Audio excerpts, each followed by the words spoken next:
Good evening, everyone. Welcome to our meeting, our September meeting. Hope you all had a great summer. Glad that everybody that is here could make it tonight. Just as a reminder, we are still in need of another co-chair. Hi, Roger. How are you? You're muted, Roger. Yep, got it. How are you, Donna? I'm well, thank you. Good. Hector is now no longer the other co-chair. And so, Angelica, do you have the roll call? Do you have everybody all set? My screen is sliding around a little bit. Yes, I have everybody all set. We don't need any introductions. Okay, good. All right, so why don't we go ahead and have Tony start our agenda off with some updates. Okay, so we did begin our Bloomfield Summer Bridge program on July 5th, and it went until August 21st. Now, I just received from the director of the program a synopsis, some of the outcomes and challenges. So what I was going to do was refer to that, if you don't mind. Okay. Fine. So here are a few highlights of the Bloomfield program from the summer. Overall, I'd say a success, especially for the students who maximize the opportunity to earn college credit courses and skill development workshop credentials. The program ran 7 weeks in the summer of Mod 2 at Goodwin University School of Business, Technology, and Advanced Manufacturing. The focus was on career readiness skills and an exposure to careers and skills relevant to advanced manufacturing. Students were enrolled in 3 college courses for credit and 12 continuing education workshops. The outcomes: 20 students were enrolled by the town of Bloomfield and 18 showed up for the start. Of the 18 students, 6 earned 9 credits, 2 earned 6 credits, and 4 earned 3 credits. While all 18 were enrolled in 3 courses, not all chose to do the work required to earn a grade. 6 of the 18 earned no credit. Of the 12 skill development workshops, all students earned at least 3 credits of completion. 3 of the 18 earned all 13 credits available to them. Earning these certificates of workshop completion meant they had to attend the workshops. Many students missed days or chose not to do the required work. Of the 217 certificates available to this group, 155 were issued, or 71%. The average grade in BMM 100 Introduction to Manufacturing was B. The average grade in Business 121 Personal Finance was a C. And the average grade in IS 150 Career Development was a B. 5 of the students who completed the semester maintained a 3.0 GPA or higher. Clearly, some of these students took advantage of this opportunity and capitalized on earning college credits and picking of skill-specific workshops that they may add to their resumes. The challenge: it was evident that many of the students had little interest in the manufacturing theme, but did well with the basic career development workshops, at least those who attended. Several students stated they were simply there for the money, as they were being paid $14 an hour to do this training, but did little or no work in either the for credit courses and the continuing education workshops. Some students were under the impression that they would be paid a full stipend regardless of whether they showed up or not, and demonstrated less than professional demeanor when they learned that they would only be paid for the hours that they were in attendance, like a real job. Additionally, students struggled with time management. While time was afforded on certain days to get work done, study halls, many students opted to sleep, play cards, or watch videos on their cell phones instead of doing assigned work. They opted not to do work after hours either, leaving some students to earn low grades for simply not doing the work. 3 students were suspended for behavior issues in the first 4 weeks. 2 of them ended up being expelled from the university for student conduct behavior violations. One student who was suspended for a week opted not to return.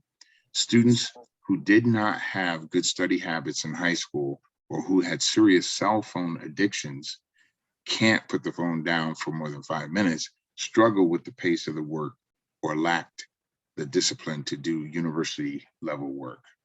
Future, if this program runs again, which I hope Bloomfield will consider, identifying interested students early would be beneficial. The transition from high school to college level thinking and practice was a challenge for some of the students. Ensuring a good selection of participants with a comprehensive orientation would be very beneficial to the success of the students in the future. We remain ready and willing to improve on this pilot and make it a viable option for high school grads of Bloomfield. This was from the Dean of School of Business and Technology and Advanced Manufacturing, Dr. Cliff Thurmer. And I pretty much echo much of what he stated.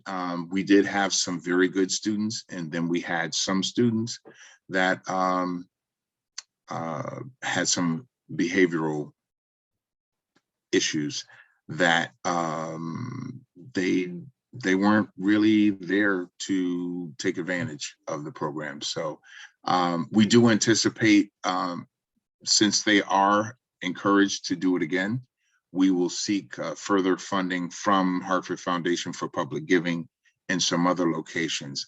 I, for one, believe one reason why we had the students that we had was that we got funding determinations late into the summer, and a lot of students had already identified where they wanted to go.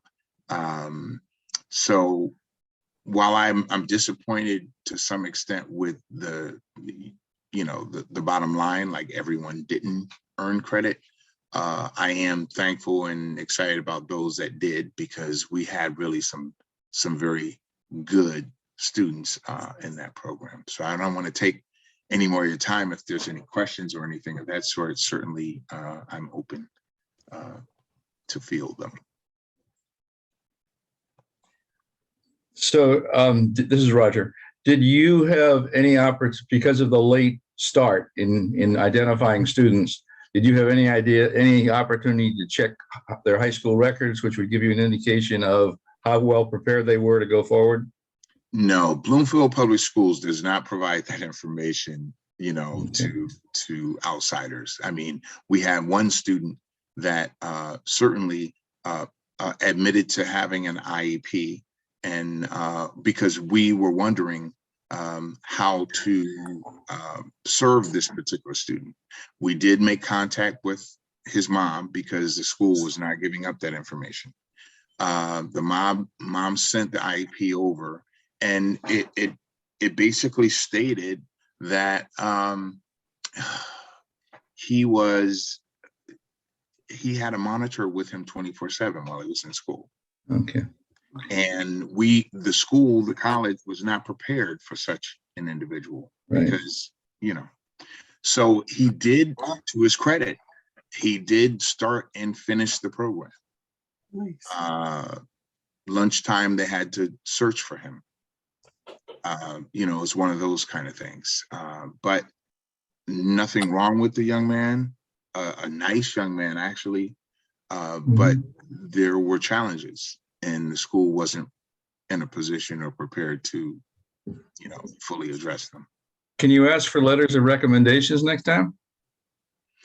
That would be great. The only thing is, the school is, while we can have an assembly and we can talk about the program, they're not really in a position to provide a whole lot of, I don't want to say of anything, but I don't know how to explain it. We did have some students that had expressed interest early on. The thing was that we are waiting for finality with the funding. We had to get funding from Capital Workforce Partners, funding from the town, and then funding from the state. The state was the first funding arm that was provided, but we still could not provide 100% outreach to the students, because Mhm. some of the staff and faculty were not willing, and I totally understand, of promoting a program that wasn't fully vetted, fully moving forward. They didn't want to excite students thinking they're going to get in a program to earn credits and earn dollars, and then find out that the town or CWP didn't have the funds to fully fund it. So that was what we were, kind of up against. It was great. We were able to raise $189,000 for the program. They got food every day. They were picked up at 3:30 park and brought back each and every day. They had the opportunity to earn 9 credits, whether they did or not. And then they also were paid $14 an hour, 30 hours a week for 7 weeks. So in that respect, all of the opportunity was there. We just had some students that,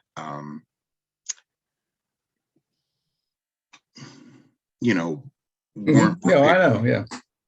How were the students chosen? How were they chosen? Yes. Some were, for instance, one young lady, she sang the national anthem during our Memorial Day. We called her. She came on board. She did superb. She did excellent. And others were contacted through LinkedIn and Facebook, and then others were through the school system. So when we had an assembly at Bloomfield High School, there were roughly 18 students that signed up. Some of them didn't follow through, but we had 18 in that one session. It was pretty much like most of the seniors that were there. So we didn't communicate with guidance counselors or because it was late in the season, and we just wanted to communicate with the students. The principal was there and did speak, and there were others that were also, assisting us in this process. It was just that, when you tie money into it, that type of incentive for, we've run this program before at other colleges, at Tunxus Community College, at Goodwin, and sometimes they do it at Capital. The thing is, the students had to be committed, beforehand. And it was easy. I mean, to come every day, but they needed to do some things before the start of the program to show their commitment, so that we could decide, hey, maybe we need to slip this other person in, and versus someone else. So we've learned a lot, and the college has learned a lot. So going forward, they definitely want us to vet students more thoroughly earlier. And one of the things that we'll do is search for dollars well before the time that is necessary to make these decisions. And probably make some programmatic changes as well. Are there people at the high school that you think you could get more on board and be more cooperative and partner with you? I'm certain, yes.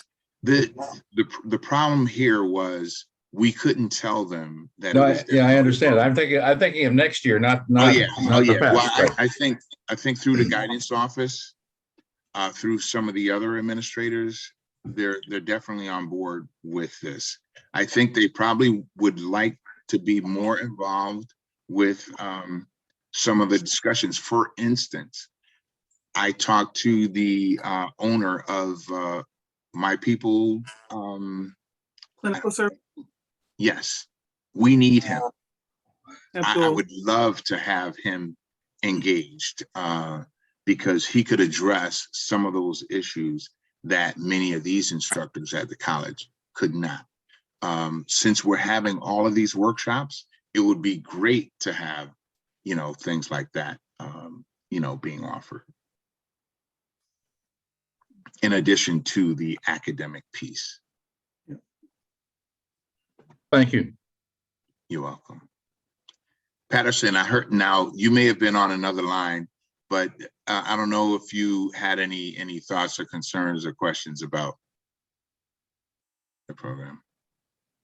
No, Tony, thank you. I am running 2 programs right here. I have a father engagement service that I'm running, but you can't serve 2 masters, so I'm about to shove them to the side and get back focused over here. So, but I was listening in, and I'm familiar with the program, and I think it's a great program. Thanks.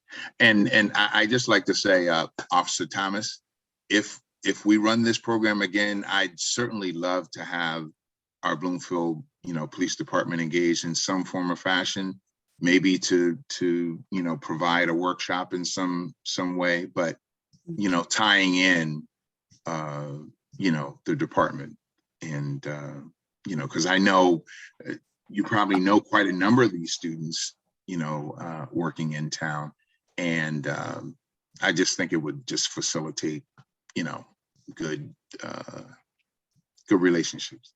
Yeah, absolutely. I think that's I would love to do that, because I think that would absolutely help and go a long ways to just creating more of a relationship, especially with the youth in the community. So yeah, absolutely. Thank you. Great. I'm sorry, what grade were these children in? They were all high school graduates, that recent high school graduates. It was decided not to allow rising seniors, just those that will graduate. Now, next year, there may be an opportunity, if it's done early enough, to also engage students that are moving into their senior year, so they can earn credit before they graduate.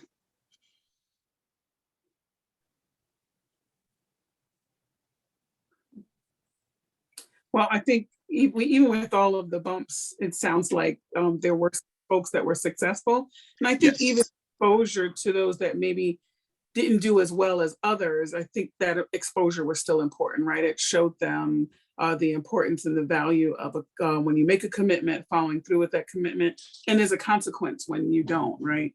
Not getting the work done, that's a natural consequence. And our young adults need to get that and be able to understand that. And it seems as though some had the positive consequence, and there were some that didn't. So right. We had quite a few that have gone to start their college careers.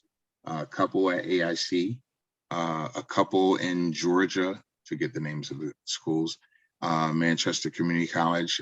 So the overwhelming majority of those that were engaged are slated to begin their college careers, and others are still going to be served through the American Job Center, so that when they became eligible, they became WIOA youth, which means there's a department that provides additional training opportunities and placement opportunities for those that participated. So they will be for a year, they'll be connecting with a career agent to serve them in whatever capacity it is that would be helpful to them in terms of finding employment and or obtaining additional training in an area that is of interest.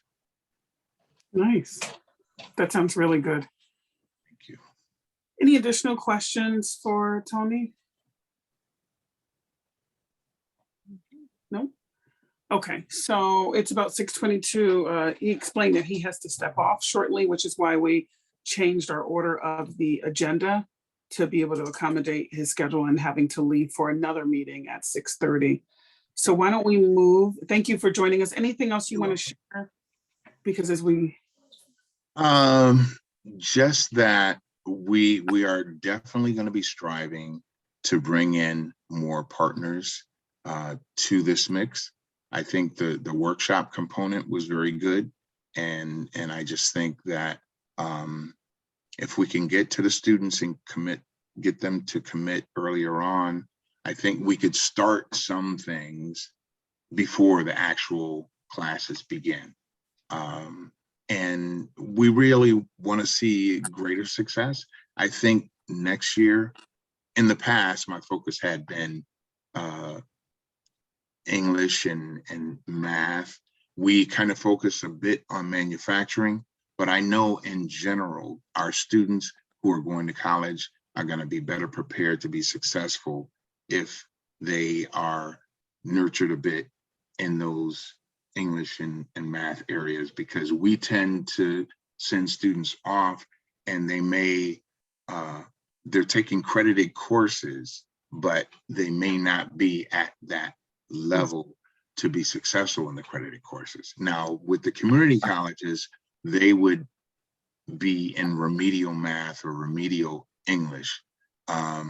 But at the various other colleges, they don't have those courses. So if they fail, they'll get discouraged and then they'll leave. And so this program is designed really to try to assist them before that and give them the study skills that they need when they do go off to college. So we're prayerful that we can, do that next year. That sounds great. Anything that certainly you can bring back to the board here, whatever we could do to assist, please let us know. Okay. And hopefully we'll have someone from the school present at our next meeting, because she wasn't present. She's not present today, right, Angelica? No, she's not. Okay. So I think the sooner, like you said, the sooner we make those connections and being able to find the appropriate resources in order to really recruit better matches for this program, the best. And more time to do it, the best. Right. Okay. Well, thank you very much. And my apologies up front for having to leave. Okay. All right. Thank you. Thank you. Have a nice evening. You too. Glad you You could too, join. man. Thank you. So Angelica, we have minutes to review. We have a couple of months. We have May and June. Okay, I'm gonna pull up the May agenda. Okay, thank you.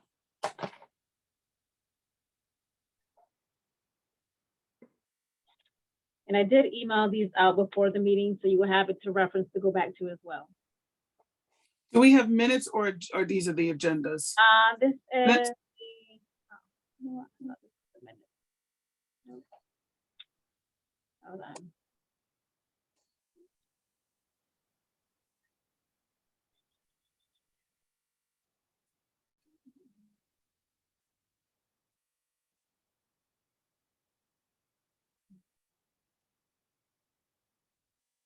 I'm gonna pull up June while I look for the May. I thought I had the May one.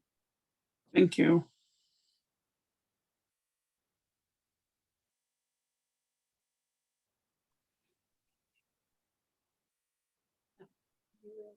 Did everyone see the June minutes? Yes. Okay, so while you're looking at that, I will pull up the other one.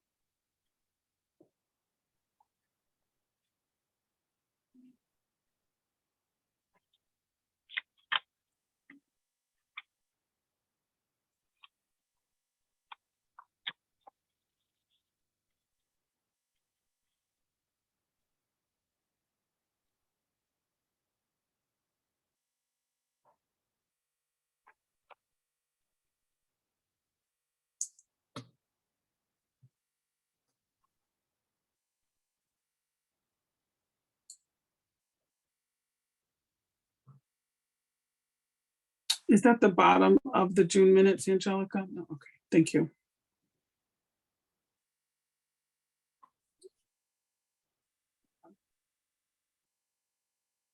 Can you slide? Yeah, thank you.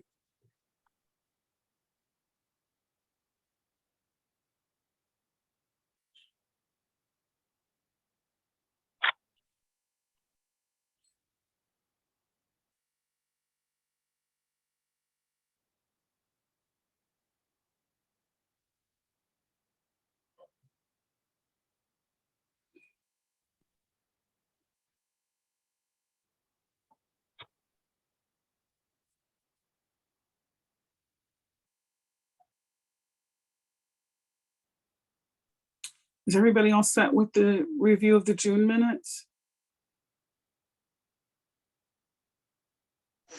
Yes.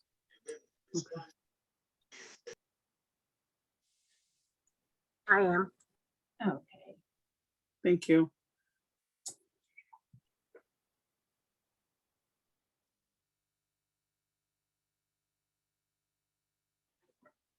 Pulling up the main minute.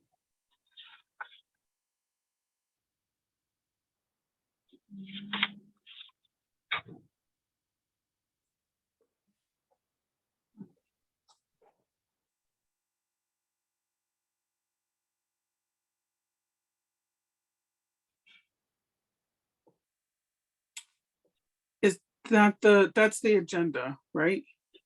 For some reason, it looks like I think the other one you pulled up first, Angelica, was the minutes, because it had a little few notes on the side. okay, let me go back then.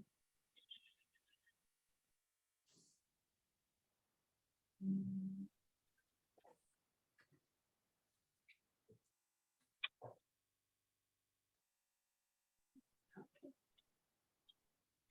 Just share.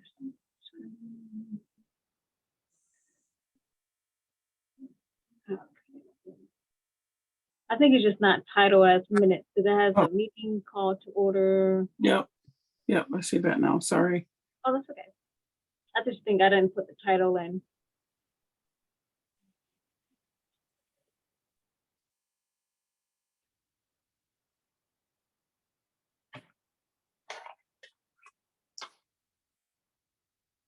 Can folks just let us know when you're done with the review of the May minutes?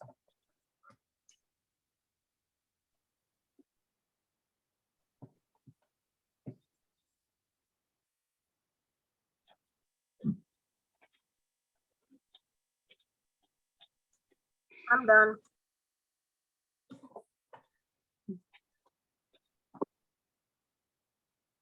I'm done. I'm good with it. I'm gonna pull up the agenda. We've motioned to accept the May and June minutes. I do have a question. Did the June minutes reflect that Hector was resigning? It did. Okay, I didn't read that fast enough. Okay. I make a motion that we accept the May and June minutes as they are written. I'll second. All in agreement? Aye. And Okay. So we have accepted the May and June 2022 minutes. We'll put the agenda back up now, Angelica, please. Okay. Thank you.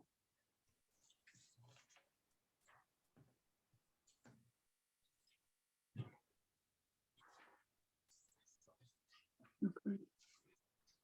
So we're now on to old business, the youth service program updates.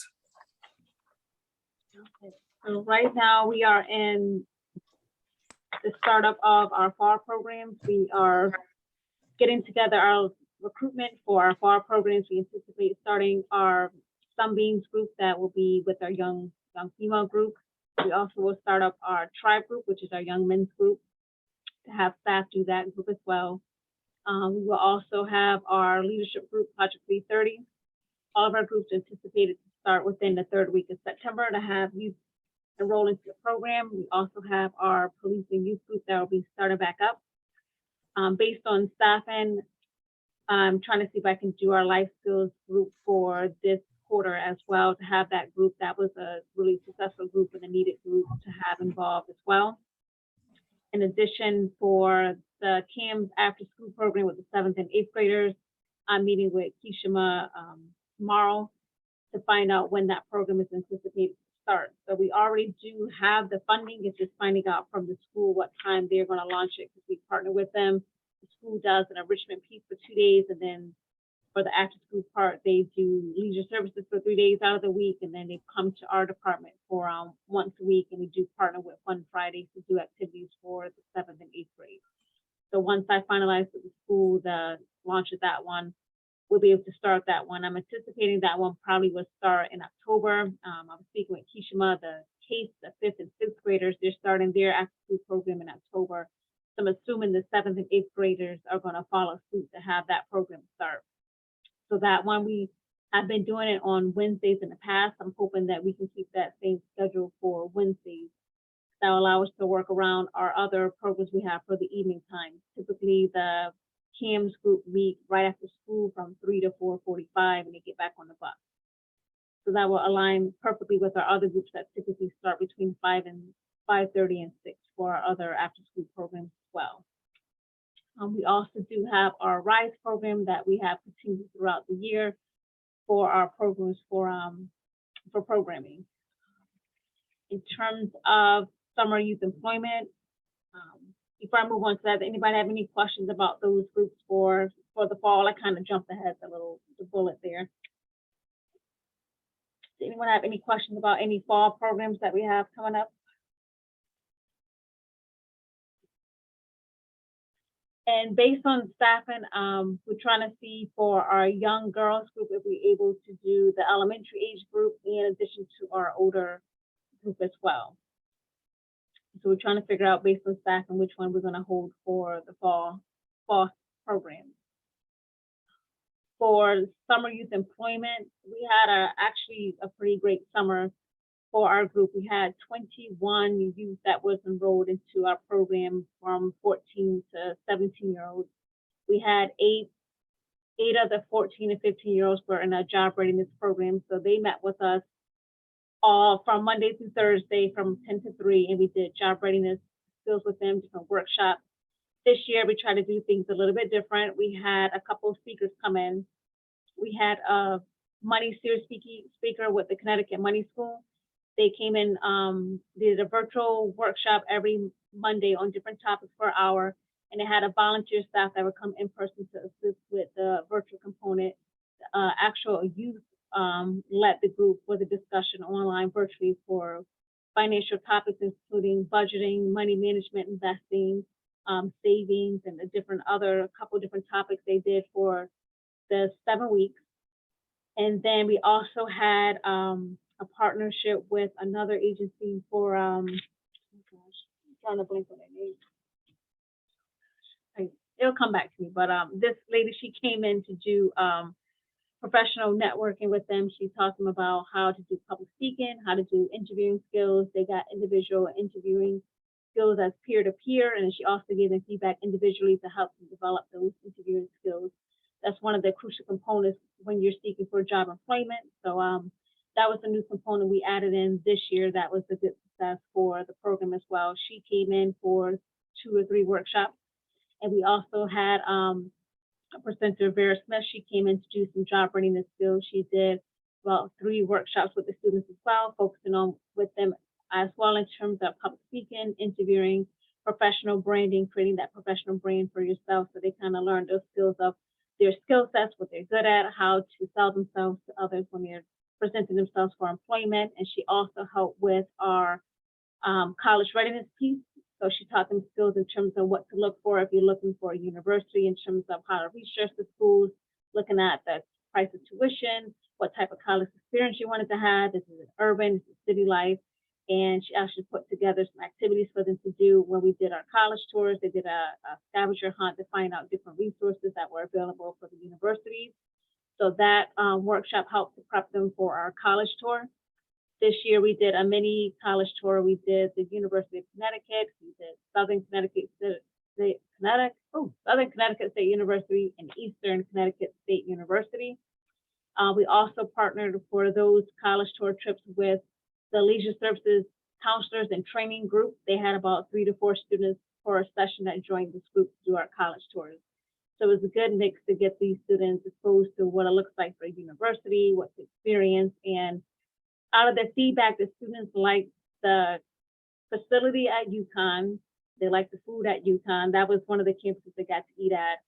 But overall, in terms of the college tour experience, a lot of the students said they had more fun at Eastern in terms of getting a lot out of it. I guess the facilitators were a little more engaging and more fun, I guess, for this group. So they had more fun at Eastern, but they lacked the facility of UConn, the best, and Southern. I don't know, they were, I guess, the campus, they probably didn't get to see all the different things when they went during that time. Some of the area was under construction to get ready for the fall semester as well. But I do want to keep those components in addition to when we do the program next year, the college tour. This was a lot of the students' very first time ever being on a college campus.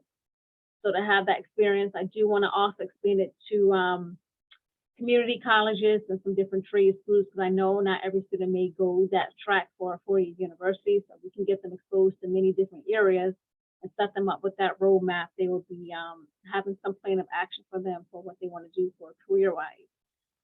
In addition to summer youth employment, for that job readiness group, all of our 8 participants completed the program from beginning to end. We didn't have any behavior issues. We didn't have anybody dropping out of the program this year. We had one student that just enrolled into a different program before we started, and I was able to fill that slot as well. For the work site students, we had 13 students placed with all of our different departments. The only one slot I didn't fill, there was one vacant slot. It was a DCF slot for the older group, which was a really hard group. So I'm surprised, because last year we didn't have that much issue with the older group, but for some reason I couldn't get that one spot filled. But besides that spot, all of the other placement spots were filled for this particular age group. Everyone completed the program, all of their 120 hours from both groups for the duration of the summertime. At the end of the program, we did also end of the year program celebration. We had about 80% participation. I had maybe about 3 or 4 students that weren't able to attend. They were on vacation, or some were actually moving to go to school for postgraduate, so they weren't able to attend the award ceremony. And we had a good turnout from the parents. They got to bring their guests based on it. We had extra slots available. Some people were able to bring both of their parents to the award ceremony, and it was a good turnout to see the highlights of the program. We did have some nominations for some of the students in terms of their participation and their work enthusiasm. We had some students receive awards from their staff that recommended them from the library for their work with integrating the integration plan for their TikTok and their enrichment piece for the program. And we also had a youth for our job readiness piece that had really great leadership skills. So we had a lot of students stand out. In addition, we had a student from the intern with the town manager's office. They nominated her for her excellent customer service skills. So just knowing that the students were standing out, they were making a difference, which is always a highlight for the program as well. Make sure I didn't miss anything for summer youth employment.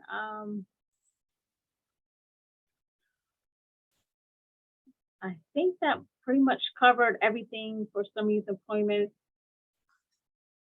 Did anyone have any questions about anything for summer youth employment for this summer? I didn't have a question. I did have a comment. I just wanted to make this comment that social services did an excellent job with the children this summer, and it seems like Angelica puts into place new things for the kids to do and see during the summer, during their summer youth employment. I just want to take our hats off to those ladies and gentlemen, because you guys did an awesome job with the youth. Thank you.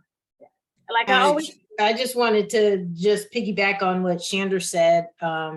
It is, they make it look easy, Angelica and her staff, but there are plenty of challenges in the background, and you would never know it, because on the programmatic piece, things run smoothly. They have been very creative. This is the 3rd year, and been very creative with implementing new ways to engage our students and to expose them to different things. So I am very proud of our youth services staff for all that they've done for this program, and looking forward to many years to come. Thank you.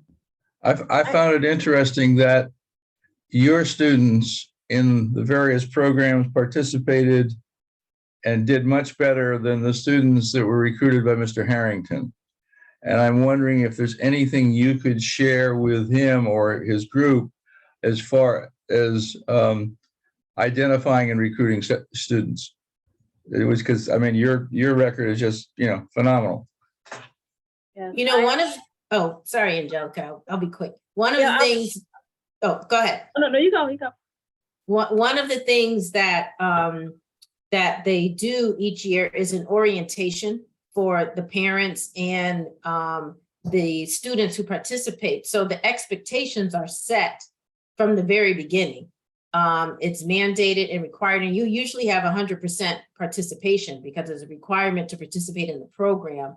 I think with the bridge program that Tony discussed, it was a lot of last minute kind of pulling things together because the funding came through last minute, the proposal came through last minute, and it really wasn't a whole lot of time to spend, with the recruitment and the screening and the meeting with parents and students. It was just, we need these numbers because the deadline is coming up, and a lot of things were missed. So I'm hoping if they continue it next year, that they can mirror some of the things that Angelica and her staff do for the program. And I'm thinking too, I wonder, I can probably connect with Tony offline too I've thought about it for Capital Workforce, the program they do for the Summer Youth Employment Program. We actually do get their transcripts, so we are able to see the grades. So that kind of gives me some information in terms of is this going to be a student that's going to need a lot of coaching and support when it comes to doing different workshops and the different modules. Like, are they ready to handle that piece of the academic piece? Like for a job readiness piece, I make it known like there's a work experience and there's some work you're gonna have to do. You're gonna have to do a resume, cover letter, you're gonna have to do listen to workshops.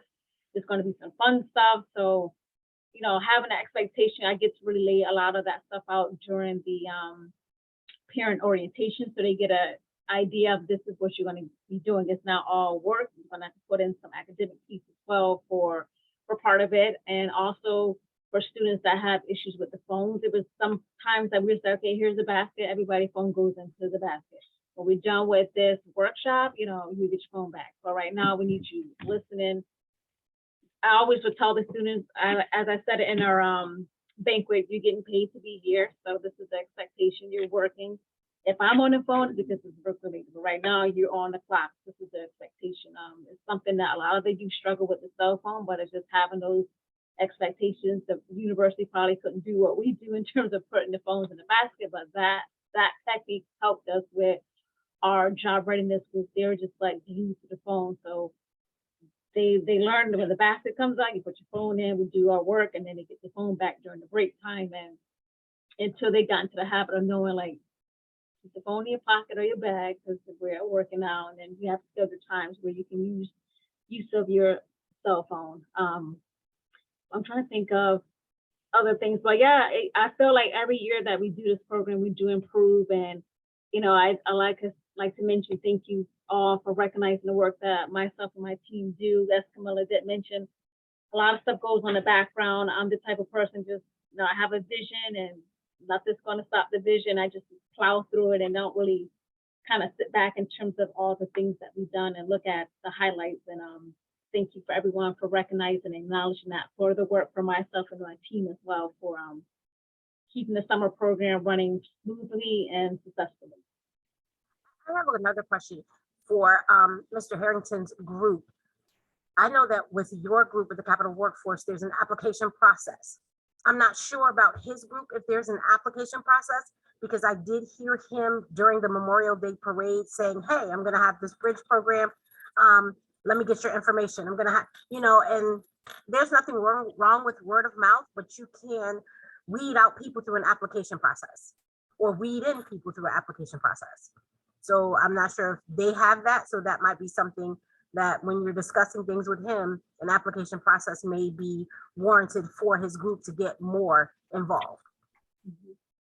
More interested individuals involved, I should say.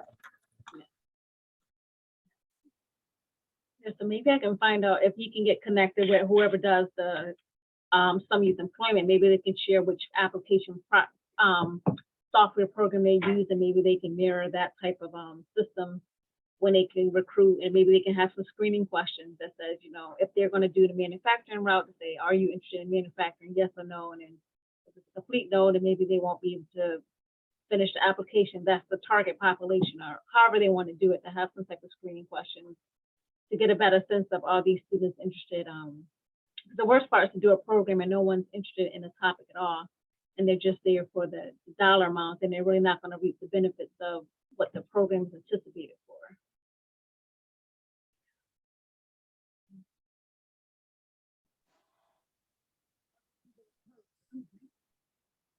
Were there any other questions or feedback for any of our fall programs or summer youth employment before we move on to our next community event for the trunk or treat?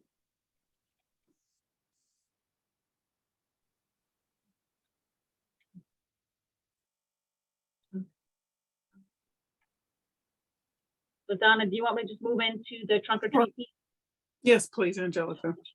So for trunk or treat, we're at that time again for our annual community event. We're doing our trunk or treat. So in terms of the budget, I guess I can look back to see how much we want to allocate to do for trunk or treat, and even thinking about for Youth Adult Council, are we going to have the Youth Adult Council represent a trunk this year as well and have it decorated, and we can provide candy and stuff and decorations if you want to go for the trunk or treat piece for the community, or I can get your feedback in terms of how we want to use the funds to support this community event for this year. What's the date? October 21st, that Friday, and then our rain date is the 28th, the next Friday, if it rains on the 21st. We plan on doing the event, I believe, 6 to 7:30. I got to go back and look at the time. I'm meeting with leisure services tomorrow, so we can start planning for trunk or treats. I can start getting out the flyer and the trunk or treat vendor request to get vendors to be trunk to have their trunks for the event as well. Okay, thank you. I thought we gave 300 last year from our budget to assist with that. Did anybody else remember the dollar amount? I thought it was 300 as well. Yeah, I thought maybe 350. I'll have to, I'll pull it up. Okay. If Angelica doesn't have it. And I don't have Roger this year, but I think my calendar's free that I could come again with the trunk, and I can maybe make Hector come help me. I think that's an awesome idea. I think so too. If you need extra help, I could recruit some of the Rise kids to help you out. Okay, that would be great. Oh, yes. Thanks, Tiffany.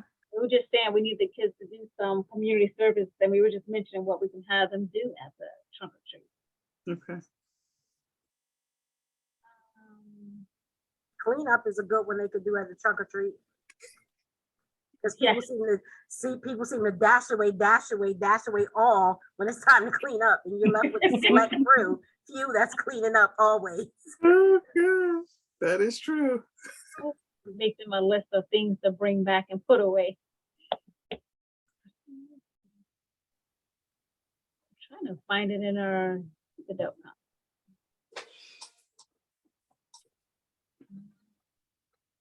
You can, if you move on to the next thing in the agenda, I'll let you know the exact dollar amount. Okay.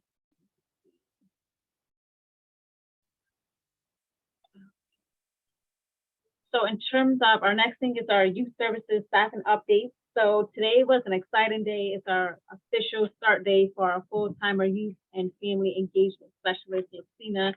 She started today. So she will be overseeing the RISE group.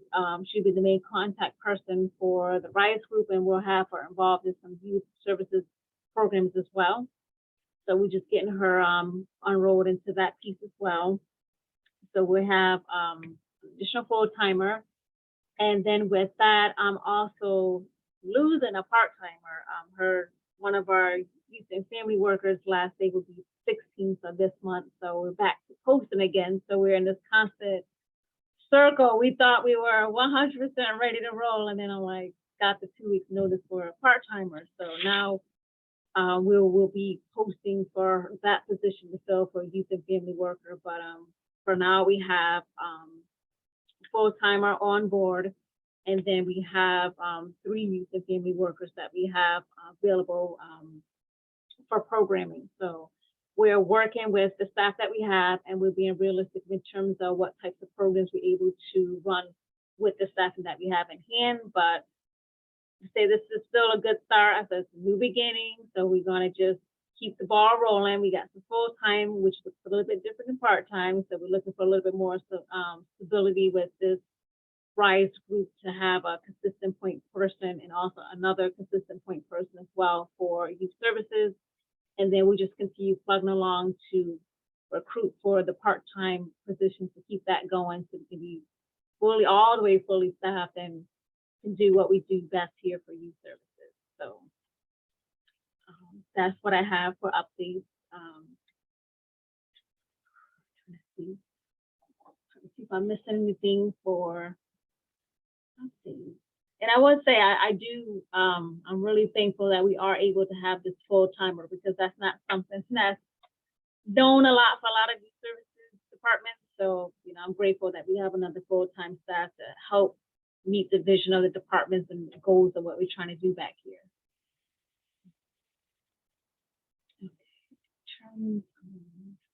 And I did mention to her, it was her first day. I told her the next meeting I'll have her come on so she can meet all the council members and get a feel of how the Youth Adult Council meetings work as well. And I'll probably see if our other part-timer, Josh, that we have, if he can just pop on to get an idea of what Youth Adult Council looks like as well for next month. So I told Lucina, so I won't have you here all day on your first day. So next month I'll have her join in so she can see how the meetings are ran and, you know, what to look for out for Youth Adult Council meetings.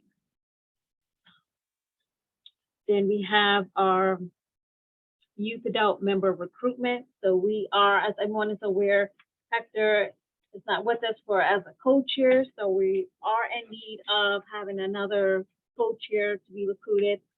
I also have been trying to get some recruitment for our Youth Adult Council. I know I mentioned it to the vice principal at Bloomfield High School that I reached back out to her to see if she's able to join us for one of our next meetings. And I have to finalize the list of everyone that has already submitted their committee interest forms to see how many total members I have for Youth Adult Council, so we can definitely get some more in. And I know additionally I have to recruit for some youth under the age of 21 to be a part of our Youth Adult Council. I do have our leadership group coming back up for the fall. I'm gonna see if I can recruit at least 2 members that can be active participants in the meetings, so we can kind of rotate between at least 2 steady, consistent members to have that youth involvement as well, to get some youth members to participate too as well. Does anyone have any suggestions in terms of how we can recruit for the other co-chair and some additional council members? I have sent out a flyer. I might have to probably recreate it, send it out again, that I used in the past for email distribution, but I'm open to any suggestions if any members have to get us more participants for this meeting. You've probably asked Angelica, but I'm wondering, does Mark have any suggestions? I mean, I can find out. He's working tomorrow, so I can ask him. Because he's been a member of the Bloomfield community forever, so he's got to have more knowledge of or a lot of knowledge of possible people who might be a good fit for the Youth Adult Council.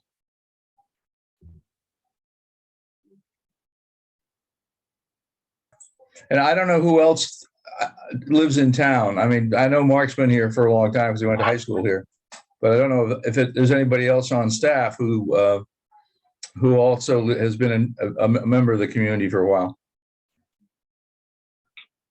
I would also suggest if maybe everyone who's a member can think of maybe one person that they personally know who may be a good person to be a part of the Youth Adult Council. I know Angelica worked on a recruitment flyer to put out, and she's also asked parents of youth who are participating in our programs what better participants on what better addition to a Youth Adult Council than parents who are actively involved in our programs. But if each of us at least know one person, that's a start.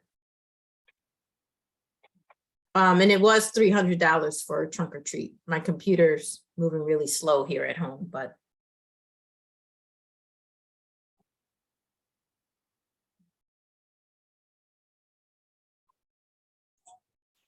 So do you need a motion for a dollar amount for trunk or treat? Yes. We do. And is our financial position similar to what it was at this time last year? $3,000, same amount for the budget that it's been for the 22 years I've been here. Talk about stability. Unfortunate stability. Okay, I'll move $300 for trunk or treat. A second. Okay. All in agreement? Aye. Aye. Anybody object? I probably should ask that question. No?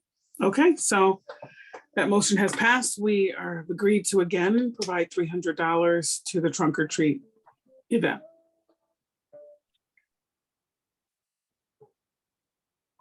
I know, Angelica, just when we talk about recruitment, I know when we were meeting earlier, we also talked a little bit about whether or not any of us can come to a PTO meeting or something that the school, anything the school has available.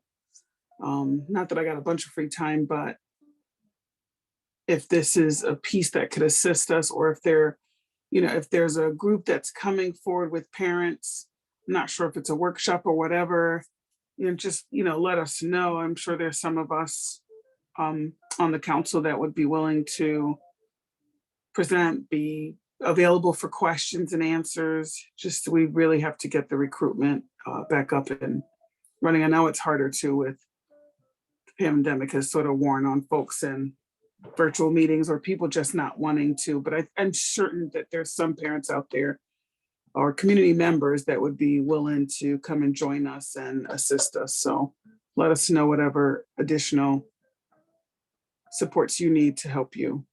Okay.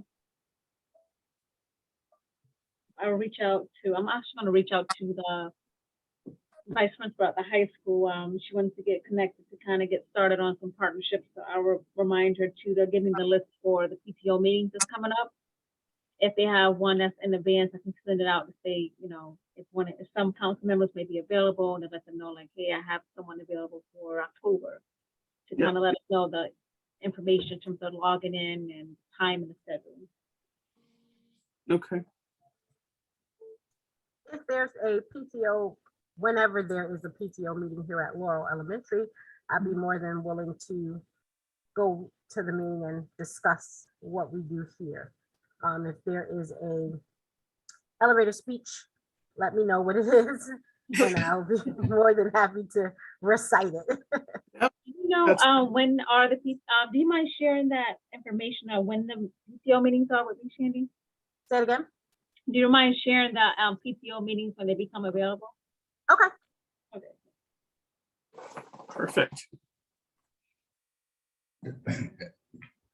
Angelica, did you say that you prepared some sort of marketing piece to recruit?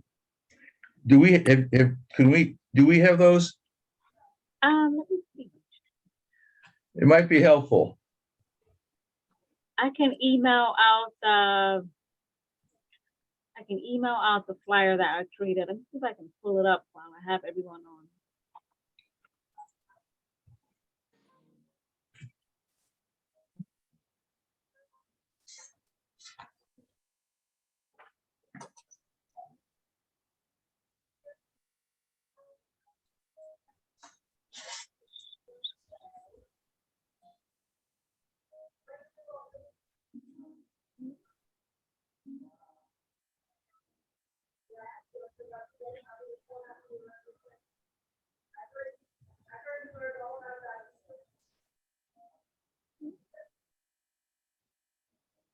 Okay, can everyone see this flyer here? Mm-hmm. Yes. This is the one I created for marketing that I sent out through email blast. If you have any suggestions of things you might want to add or take away, I can always make edits to this one. Yeah, I just like something that I can use if I think of somebody who might be a good candidate, that I could give them or plagiarize from in order to help give them more information. Okay, so I can send this out via email. I'll send it as a JPEG and a PDF. Okay. Yeah, maybe I can put it on the police department's platforms too. Maybe we can do that. Okay, awesome. That'd be great.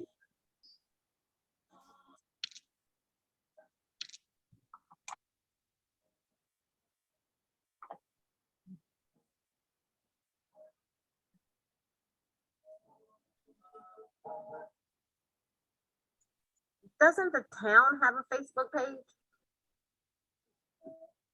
We have one for our department. They probably do have a town of Bloomfield Facebook page. So if you give that flyer to Melissa or Jenna, they can send it out to the on the listserv. Okay. I'll send it out.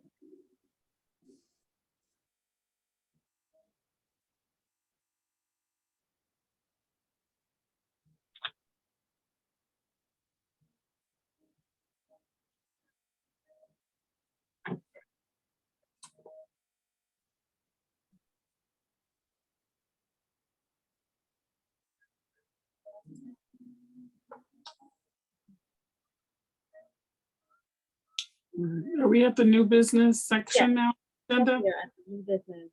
Okay. I don't have anything on for new business currently. What we have, we are just getting ready for fall programs, getting that launched and getting that started up for the fall. And then just we do have our Amplify grant that's coming up in October. So this year the state is still focusing on vaping. So I'm trying to get creative in terms of not only just the vaping, which is an ongoing issue, but incorporating other a mental health piece and other substance abuse and other types of drugs overall.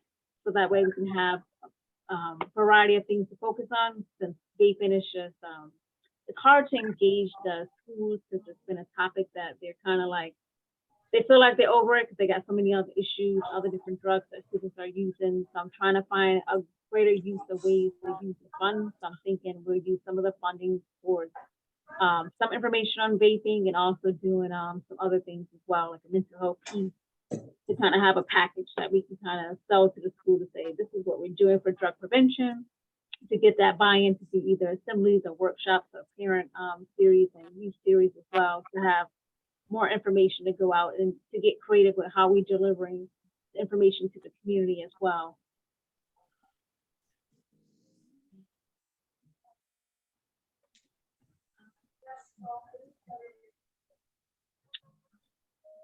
Trying to see if I'm missing anything for our new business. I think that pretty much covers what we're doing for youth services. Just getting our program starting back up.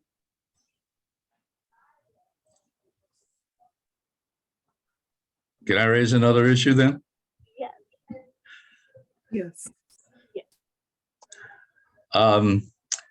As the grandfather of an young adult trans person, I've become much more sensitive to the issues of particularly around pronouns, names, and how important it is to the self-image of some of those people.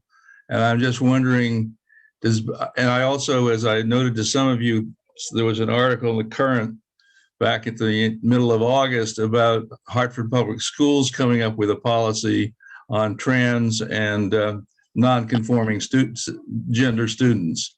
And I'm wondering if Bloomfield has anything like that, if anyone's giving instructions or providing information, not only to the trans people themselves, but also to their families as to how to help them make the transitions to whatever extent they make transitions. So that's the question I would raise and wonder if we, as a community, could be doing more to support these people, because you look at some of the statistics as far as suicide rates and other issues, and it's something that people are beginning to deal with, but it would help all of the kids who are somewhere there. And also, I guess there was an article about the same time that one of the junior high schools in Farmington had issues about comments and bullying of trans and non-conforming students. So I'm wondering what's happening in Bloomfield, both in the school system, but also as part of a larger community. Figure out who could be the probably the point person I could probably ask. Yes, I'm not sure I haven't heard of anything of what they're doing for Bloomfield Public Schools for this particular sector of students. So. I think at one time, and maybe still, the high school had an LGBTQ organization. I don't know whether that's still in existence, and some of the issues around trans and non-conforming are a little bit different from those for the LGBTQ group. But or maybe we can ask Kishima if there's anything that she knows about this going on, at least in the school systems, to help these kids. I think that's a better question for Kishima in terms of the schools. I do remember, like you mentioned, Roger, some years ago, there were support groups, and in the past, social and youth services would take a group of students from the high school there was a day of support and workshops through, I'm drawing a blank on the name of the organization, for LGBTQ students. And we used to transport them to the program. I'm drawing a blank on what it was called. But I think since the pandemic, we hadn't received any information about that. But it is definitely something that we should look into with some of our programming and special workshops to do some type of community forum or some type of support for young folks who are struggling or need the support, and just to do some general education. So I thank you for bringing that up, Roger. Thank you. Yeah, I mean, I think general education to sort of cut down on the negativism that some people feel toward these students, as well as developing some plans where we can support the students themselves would be very important. Well, I don't know about the middle school or the high school, but I do know that at Laurel Elementary School, there is nothing in place. And we would get something together as a district if there was something in place for these young people. We haven't had any PDs or anything regarding that. So I'm not sure what the school itself is doing. I could find out, or y'all can wait for Kishima. It's up to you. Why not both?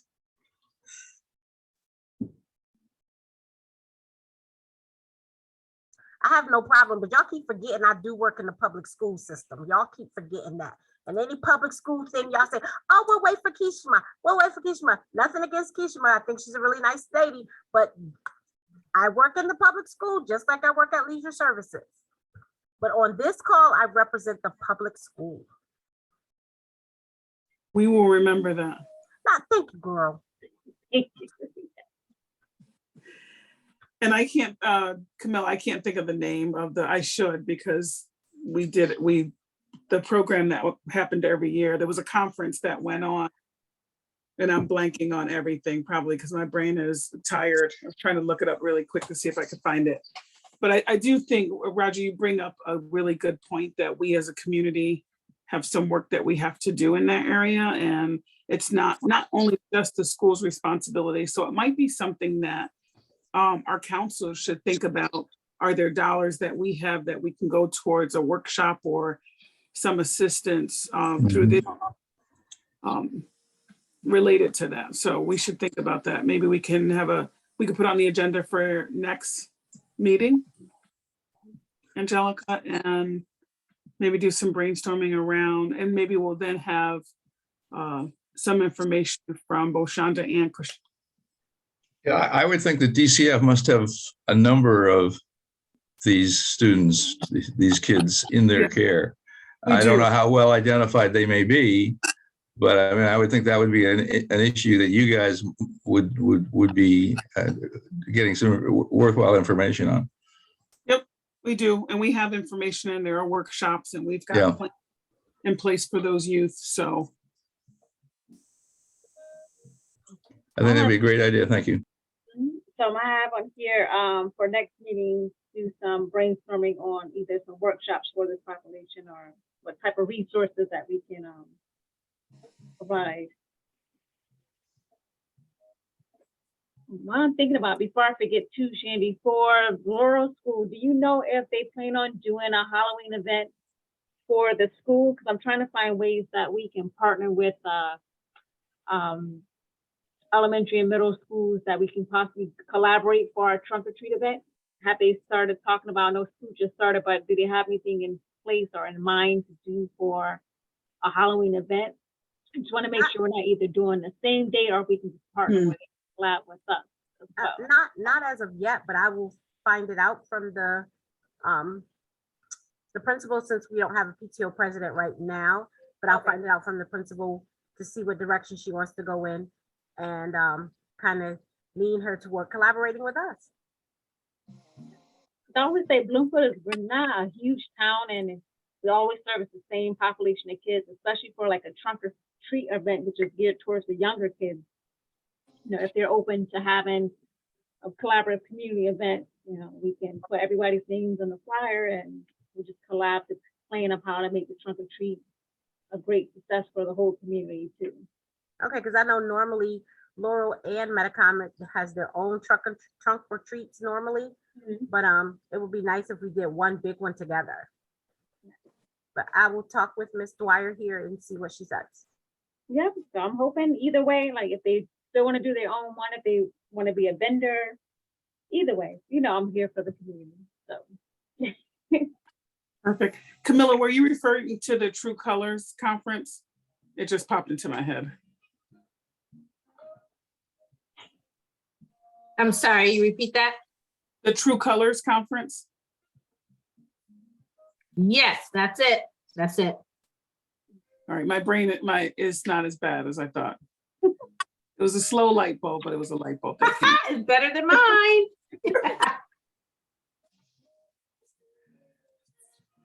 Okay.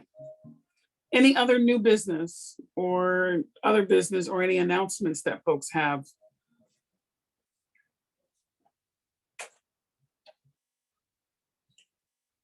I just wanted to say that here at the Family Resource Center in Laurel, we do still have our diaper bank. If anybody's interested, you know, doesn't matter how much you make, how much or how less you make, you can still get the diapers.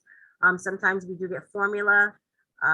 We just literally threw out 20 cans of formula because it expired and nobody used that particular brand. So if anybody's interested in diapers, size size newborn or to size 6.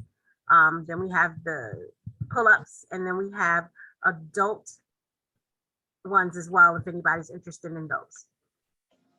Okay. Thank you. That's great information that I think we forget about sometimes. I wonder, do they have on a flyer somewhere adult diapers available? I'm thinking for like senior services department. We give the seniors theirs, and they have it on their flyer. Oh, okay. It's adult incontinence is what it's called. They don't say diapers. That's our late night brain. Angelica's living in diaper land right now. Yes, so. she is. Okay. Okay. Anything else that we might have missed, everybody, anybody?